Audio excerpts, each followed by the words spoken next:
Hello and welcome to Bloodborne vs. the Sleuth, Episode 5, the Gascoigne Saga. This episode is going to basically be about me going on to defeat the second boss in the central Yharnam area, Father Gascoigne. And we're going to see, for the first time, me die quite a bit, as Gascoigne is probably one of the toughest bosses for the point you meet him in the game.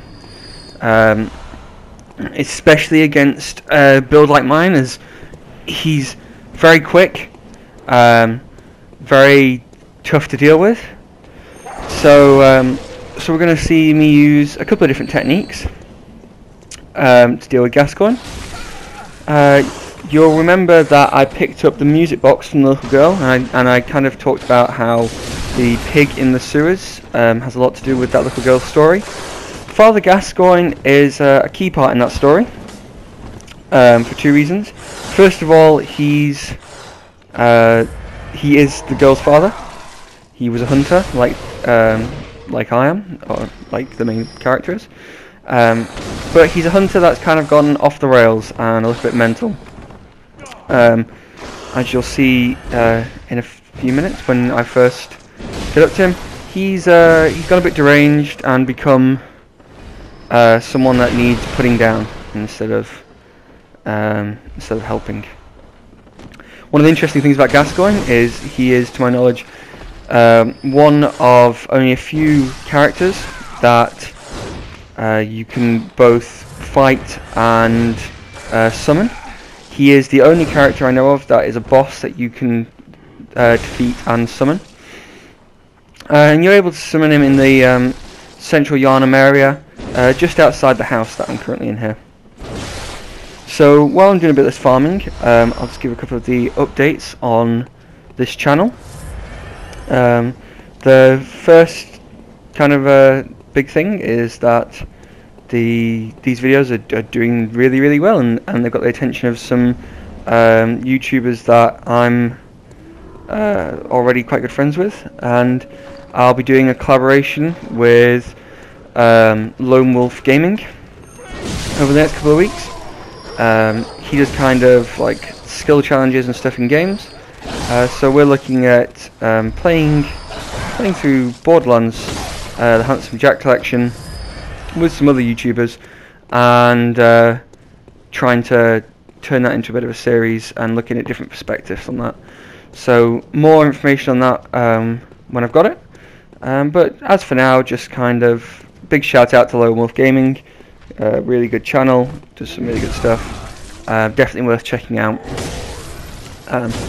if you're into more kind of skill shots, skill challenges, kind of funny things in gaming, lots of little bits and bobs he does, but yeah, definitely worth checking out. So to get to Father Gascoigne, you need to progress to the other side of the sewers. This can be quite difficult if you're not prepared, but I've already gone through it a couple of times, and once you've done it once, you can unlock the elevator area like I've got here. You've already seen me go and unlock that, so if you want to learn about that, go back to my episode 3 where I went through the sewers and dealt with that. So gonna go and do the we decided it wasn't Temple of Doom, was it? It was Raiders of the Lost Ark? Yeah. Raiders of the Lost Ark, Ball of Death section here. Other news for this channel, as I mostly kind of specialise in kind of comic book stuff, and that's really my passion. I've recorded some footage of making various kind of comic book related builds in Minecraft, and I'm going to start doing a longer kind of comic book podcast. That should be coming out tomorrow on Wednesday, as a replacement to the Bloodborne Let's Play on a Wednesday. I'm also going to be taking Sundays off from Bloodborne, just to allow me to record more footage mostly. because I've got uni work coming up and I just need to kind of balance everything out. I studied creative writing at Winchester University. I think I've already mentioned that. It's a really interesting course. Now this is Father Gascoigne.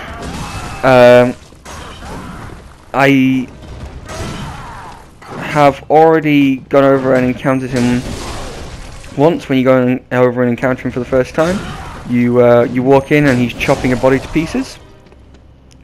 This time he's waiting for you, ready and waiting. So I'm using some of the tactics that you can employ to kind of get around Gascoigne. He has 3 attack patterns. His first one is a gun and shortened axe, which you can deal with very easily with the cemetery stones here. Then he's got his elongated axe, which can be used to reach over the stones. If you're careful about it though, you can deal with it quite easily.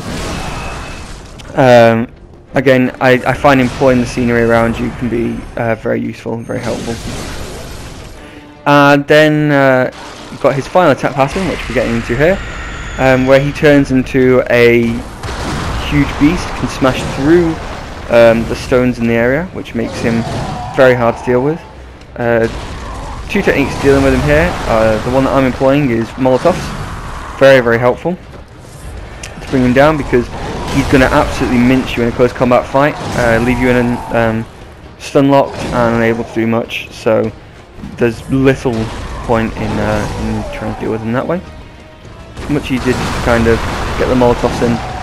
The second technique you can use is if you take the music box out that you got from the girl.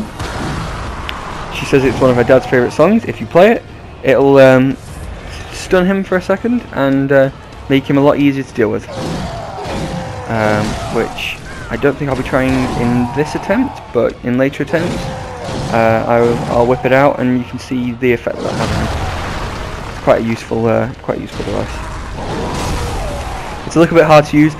One warning with the music box is it causes him to fast forward through his other stages of fighting. Oh, here we go. Got the music box here, and as you can see, it makes him go a bit nuts. And if I'd have got that Molotov on target, I might have had a better chance here. But unfortunately not. So like I say, it causes him to fast forward through his different attack patterns and become harder to deal with. And personally I think he gets a bit more aggro as well. If you do that. Here you go, it boxes me into a corner and I'm gone. So this is my next attempt against Father Gascoigne. Picking up the Blood Echoes.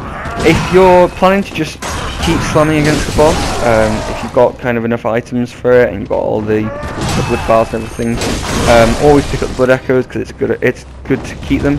I said not to do that against the Cleric Beast because I feel like the Cleric Beast you're going to want to farm up Molotovs particularly and other fire-based weaponry. So there's little point in taking Blood Echoes because there's quite a high chance that you'll end up dying while doing the farming. So it's one less thing to worry about. And a nice little bonus once you do beat him. But here, as I'm just going up against Father Gascoigne, and it's quite a low risk run getting to him, I feel like it's worth picking up the Echoes. So that's going on there. This is another unsuccessful attempt, unfortunately, but it shows a little bit more about Gascoigne's attack pattern and how to deal with him. Basically, he's another axe wielder, but he's a little bit quicker, and that's really how he becomes such a problem. Is that he can get in the attack before most axe wielders, and he's more high damage dealing than sword blade or sword cane users. So fight continues. It's quite Wednesday tomorrow, so I'm going to go out and fights. Some really great stuff coming out this week, so really looking forward to talking about them on the Minecraft podcast. And here we go. Gascoigne takes me out again. In that final form he is particularly difficult to deal with, but he's always quite tough. So this is a little bit later. I've gone and I've found up some more Molotovs, realising that he's not going to be a pushover, he's going to be tough. He's probably one of the like I keep saying, he's probably one of the hardest bosses, but he's also, I think, one of the most, I wouldn't say unfair, but unbalanced to the level that you're at. If you fought like a slightly more powerful version of him, maybe in like the later Cathedral Ward area or in the Grand Cathedral area, he'd probably be a lot easier to deal with because you'd have had more time to farm and get some more items to really kind of to deal with him, because he's a very straightforward Bloodborne enemy. He doesn't use any spells, he doesn't use any magic. The only thing he does is the transformation to kind of the bestial mode that he's doing here. So that just makes him a better fighter. He doesn't really have any sort of like arcane or poison or anything like that. So if you fought him later in the game, it would probably be a balance to pull out those sort of tricks against him. But I can also see why why From Software and the creators of Bloodborne decided to put him here, because again he does work on very basic principles. So it's good training in your kind of basic dodging, your dealing with sort of stronger enemy. Good all-round fight. You've probably noticed with this video that I've cut down a lot of the kind of grinding or the extra. That's mostly to try and make a bit more of an interesting video to watch, and a bit more fun, and allow you to see me dying a lot more. You want to see a few more of my mistakes and a few more times when I kind of triumph. This is a technique that one of my friends put me onto, because to use the upstairs area to create a loop where you can kind of gain some distance from Gascoigne and prepare yourself for the next stage of the fight. It's really useful because it's very hard to create space. Like you can see, created some space, got the job done. After you beat Gascoigne, you get a lamp and a few other nice things happen in the store. So I'm just going to pick up my blood echoes here and head back into the Hunter's Dream.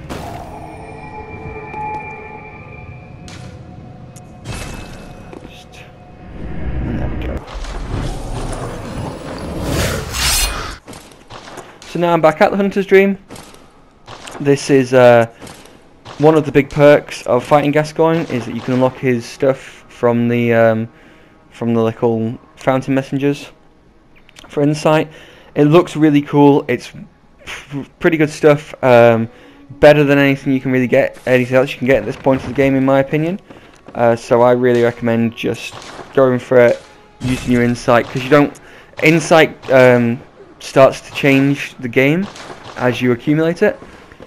So it's really worth just kind of using it at this point and keeping the difficulty and kind of the structure of the game more kind of on your terms, which is, I think, what you want at this point. So now I'm just going to use the last bit of my my blood echoes to get my vitality up, and that's been the Gascoigne saga. So there we go. I hope you come and have a look tomorrow at my my comic podcast, and come back on Thursday for the next episode.